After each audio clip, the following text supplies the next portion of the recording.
everybody, I'm Joey Paul and I'm an indie author, and welcome back to my channel. I write young adult fiction across a variety of genres and everything that might interest you, and then think about subscribing below. So today I'm going to be continuing my writer reflections series, and I'm going to be talking about taking time off. As most of you know, I talked last month about what a year of editing has taught me, and I will link that video up in the cards. But I also wanted to talk about the benefits of taking time off as a writer. It took me a long time to be okay with having days where I didn't work. I'm indie and this is my full-time job, so ergo I should be writing all the time because I work from home and I can do it from anywhere, right? I've talked about this a lot on my blog, but it's time to give you guys some tips about taking time off.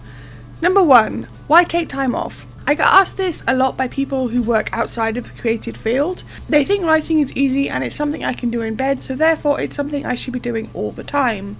And if I was doing it all the time, I'd be able to publish more and make more money, right? Except any writer will tell you it's not easy, it has an effect on you. Writing can be so draining and isolating, and it can make it hard to keep pushing out words and more words. Taking time off allows for you to refill that creative well. Sometimes it feels like the well is never ending, other times you know that you're scraping the bottom of it. And having regular times to refill, it really does help you keep to a schedule and allow yourself to keep moving forward. Far too often I see or hear about writers who push themselves to burnout and then just pick back up and try and keep going. They usually end up having to take an extended break or even just dropping from the writing world altogether. So the reason that taking time off is important is because you've got to take care of yourself. There is only one you, and you are the only one able to tell this story, so be kind to yourself and have a break from time to time. Number 2, what counts as time off? This really does depend on the writer. For me, time off counts as time I spend not writing and not doing anything related to my author career.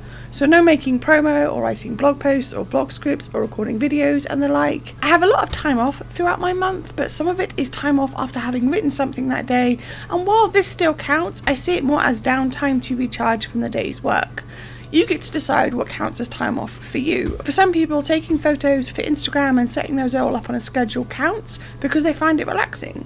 For others, the only time that will count is time spent away from doing anything to do with their writing life. This can be things like spending time of the day binging a Netflix show or reading a bunch of books or anything like that. Only you can decide what works for you, and it might be a bit hit and miss, but you will find a healthy balance between working and taking time off. Number 3, how do you refill? I've talked about refilling the creative well, and stick with me because I'm going to talk about it again. You will have to decide for yourself what works for you, but for me, I do any number of things. I will read a book and chat with a friend. I will watch Netflix. I will nap and snuggle with the kittens. I will play some games on my phone. I will go on a day trip or something else like that. You get the picture. It all comes down to self-care, which is something you hear a lot about on social media. Personally, I like to make sure I have at least one day off a month that isn't linked to Meepo. My Meepo days are technically days off, but because they drain me so much, I don't count them. You're the only person who can tell you if playing a video game is going to help you recharge, so I'm not going to sit here and say what you should do. I love to read because it means I can lose myself in other people's worlds for a bit, and that's always fun to me.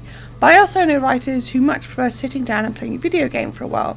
It's a similar kind of experience, just done differently.